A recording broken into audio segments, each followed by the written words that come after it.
Hey guys, welcome back to the channel. F-Dash here with F-Dash TV. Today we're talking card heroes, and specifically we're going to be talking about adventure mode.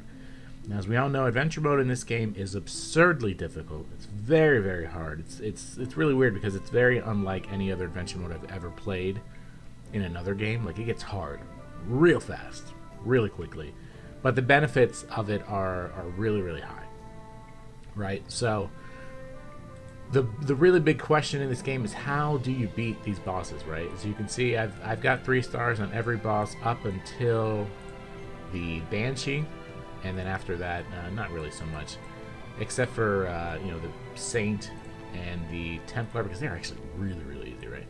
So first, let's talk about stars, right? So what does 1 star versus 3 star mean? It doesn't matter how many stars you get, right? So if you beat the level, you get the reward. And the reward for beating these boss levels are the boss themselves. So if you haven't already gotten them, that's how you can get the bosses. Now, in terms of 1 star, 2 star, 3 star, so if you notice up here, my last boss I've beaten was the Wyvern. I only have 1 star in the Wyvern. The Wyvern's hard. So you would think, or you might think, that if I autoed the Templar level because I have 3 stars, I would get more gold and silver, or I guess just silver and XP, than this 1 star Wyvern level. And if you think like that, you'd be wrong. So no matter what, always remember this, that the furthest level that you're in will always give you the most silver and XP per run.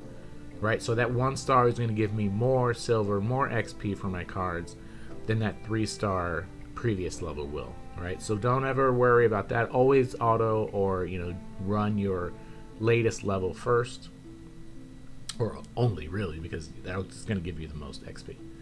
But okay, so adventure mode, right? It's very difficult. Luckily, there are people, very beneficial people out there, benevolent people, who have created guides on how to get through the majority of adventure mode, right? So if you don't know this, I'm about to blow your mind, right? So if you go to this little chat icon here, there's a section here in communication called the forum, right? And once you go to the forum, you notice a bunch of different places. There's a whole section called bosses, right? So let me bring this up here. Bosses. And there are two of these that we're going to focus on, but a lot of the stuff in here is amazing, right? So you should definitely take a look. The first one here is called Guide to Adventure Decks, and this one was created by a player called Agent Alex. Agent Alex is a very high level player. He's got a lot of high level cards, and he's got a lot of great strategies. Excuse me, took a swig there. A lot of great strategies to get through adventure mode. Right, and then the other one we're going to talk about is by Montaigne, and it's called It Can Be Done.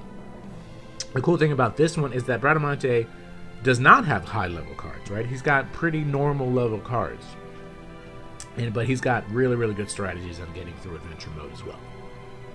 So let's go through Agent Alex's first.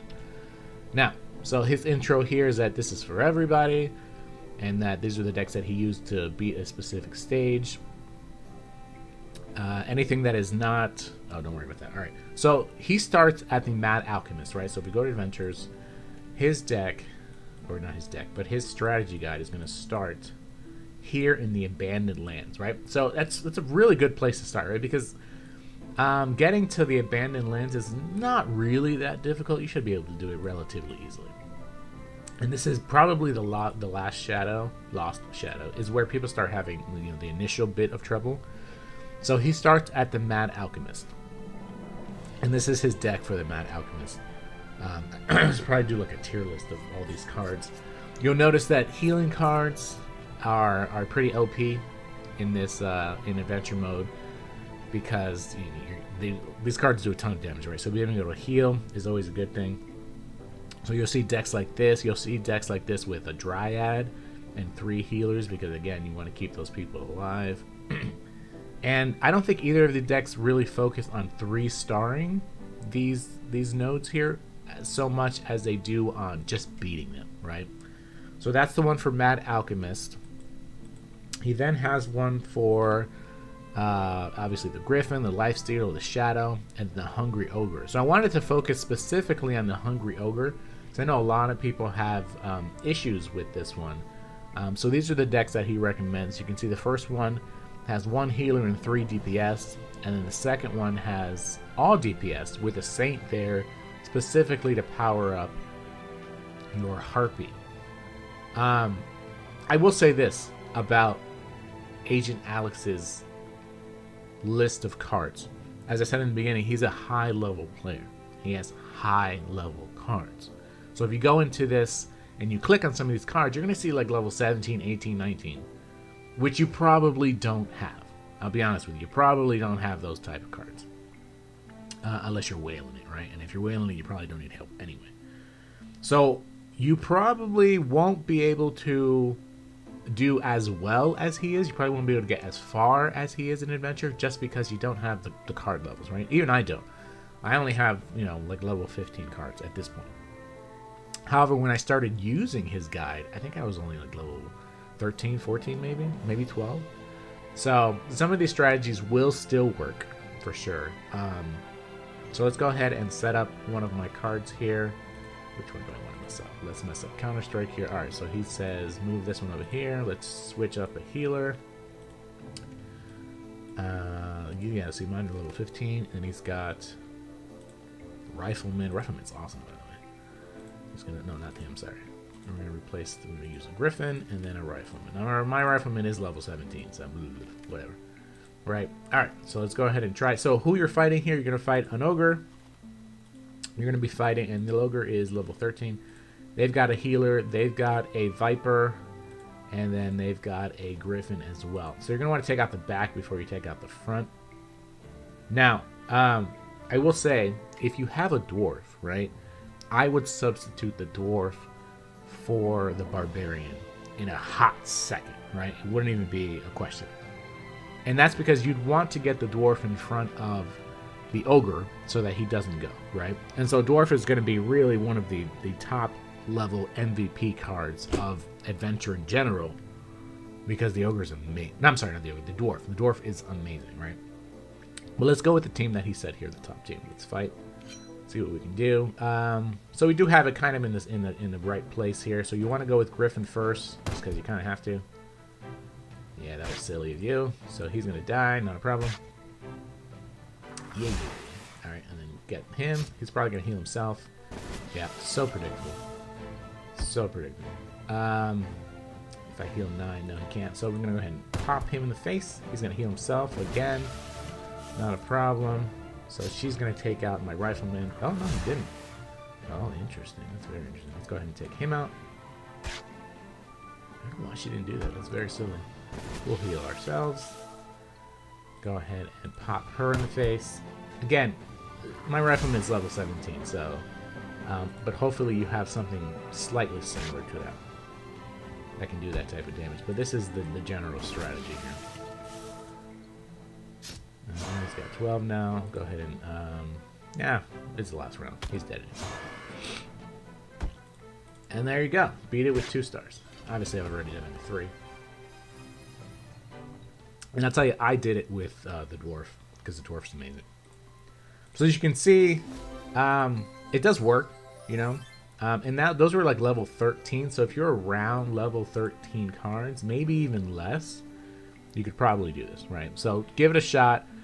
He goes really, really far, right? His cards go really far. So he's got obviously some for the Warlock, the Gargoyle, all that good stuff. Now, switching over to Bradamante, so essentially, here in the beginning, he talks about how he beat the Face Executioner with just 2 level 11s and 2 level 12 cards, right? So, the Faceless Executioner is all the way up here, right? So, he did all of that with a super low level card. So, that's what I'm saying. You could probably do Agent Alex's deck layout with much lower cards than what he listed on there. So Bradamante was able to get all the way to the Faceless Executioner with relatively low level cards, right? 2 level 11s and 2 level 12s. And at that point, he was like, yo, I can probably make, you know, a nice little list here, right? So the only issue with his is that it starts at the Faceless Executioner, right? So he doesn't have any deck ideas for anything before that, right? So I would say if you're having trouble before that, go to Agent Alex's list, try out his deck ideas, and like I said, if you've got a dwarf, definitely, you know, put the dwarf in there because he's going to be pretty baller the entire time. But yeah, so he starts with the Faceless Executioner, and again, his cards are like level 11, level 12, which I think is pretty normal for somebody. Actually, it's probably abnormal for somebody that far in Adventure, just because, you know, it requires such... I mean, look, the Gargoyle out here, she's level 14, so he's probably under-leveled when he started this, right? But as you can see, he's done an amazing job, right? So he goes to the Faceless Executioner, and then the stage after that, he does really, really well. So I would, if you can get this far, definitely go to his list, right? So that you can get even further, right? So he's the one who's got me this far after I was able to do everything I could do with Agent Alex's list. Now, another one that some people have trouble with is the Stone Gargoyle, right? So there's actually another one. We're going to take a little detour from both Agent Alex's list and Bradamante's list. And there's another topic here called Stone Gargoyle. And this one's created by Clausewitz. And he's looking for a good deck here. So you can see the deck from Crema that did it for them with 3 stars. It's a healing deck, right? So you've got the Phantom there, the Dryad, and 2 healers. And it'll 3-star this level, which is pretty crazy, right? Because it doesn't look like it would. But what you want is you're going to need the Phantom to get in front of the Shadow. If the Phantom does not get in front of the Shadow, you're probably not going to win that match. I mean, you still will, but that's the one you want for sure, right? Because then you'll take out the Shadow really quickly. But you got to remember, you're basically trying to tank hits from the Elf and Gargoyle the entire time, and you got to always remember that when Engineer does die, he's going to pop you for 7, right? So let's go ahead and try this one. As you can see, I did already get 3 stars on this one, and I think that is the team that I used. What do we got here? So we need the Dryad, replace. Right, is a range. He's level 15 as well, and then we got Phantom. So that's the other thing I wanted to say. Some of these decks, like especially Bradamante's, you need a very, very specific enemy loadout, right, in order for you to win. So it can be very, very annoying. It's this one. It can be very annoying to, you know, do match after match after match and not get that loadout from the enemy. That's why I'm stuck on the level right before the next boss, because the enemy formation has not come out for me yet. It's super annoying, but it's what it is. Alrighty. Actually, you know what? I prefer to use, where is it? This one, because he does so much more damage. It's crazy. I'm sorry, he does so much more healing. Alright, so let's go ahead and try it. Not in the formation we wanted, but that's okay. We'll go ahead and start by trying to take her out. You see, that's pretty devious. So we'll heal her all the way back up. And then we'll... Oh, she's already gone. Alright, so we'll do this. Alright, not a problem. That is not a problem. Nobody can die yet, so we'll go ahead and go back to her. Alright, so he'll have to heal himself. Basically, you just want to heal as long as possible, right? And then she can't die either. Let's go ahead and slash here. Alright, now you're forcing me to heal. Let's heal these two. Because she's going to get popped in the face. Again, not a problem. So you take out their biggest damage dealer first. That's what I would do. Alright, so now you get healed. I just think the 14 is so much better than the 7 from a Dryad. As you can see, by doing all this healing, but not healing all the way up, you're negating the power of the Gargoyle. Because she's basically where she's doing 6 damage now, right? So she's garbage. So you've got to heal the back 2 here. You have to, so that they don't die. And then she's going to get healed all the way back up. Yeah, right. Alright. But that's why you want the Phantom there, because the Phantom's not going to take her out. As you can see, very easily done with Just a ton of healing, right? Not a problem at all. I mean, honestly, at this point, you can't really kill anybody, so let's go ahead and take her out. And she's done. 3 stars.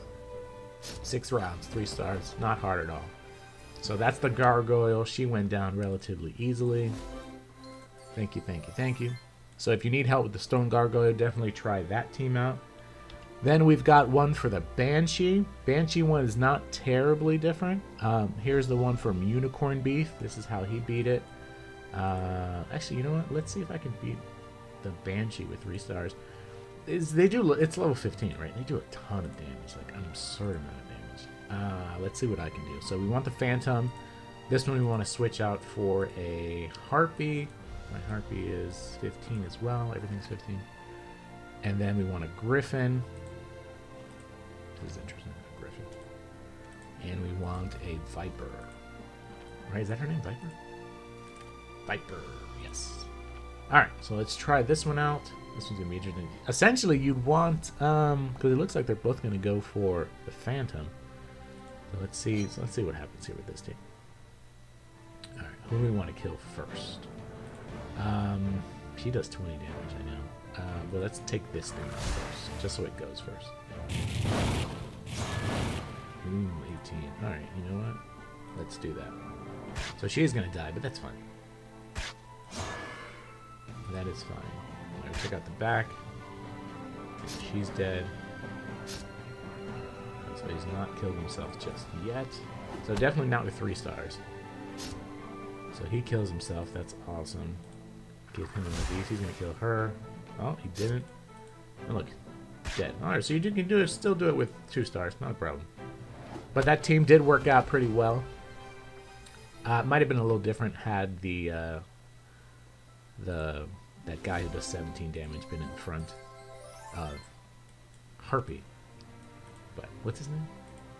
Berserker. Yeah, I don't know why I forgot that. Yeah, so if he was in front of Harpy, it might have gone a little bit differently. But as you can see, we went ahead and did that. 2 stars, not a problem. All right, what else have we got? Yeah. And then, oh yeah, so that's it. So again, if you want to find out where those are, go to the back to your main screen, go to the little chat thing, go to the forum, bosses, and as you can see, there's a bunch of them. And a lot of people have issues with the Hungry Ogre, but I just showed you how to take out the Hungry Ogre with 3 stars.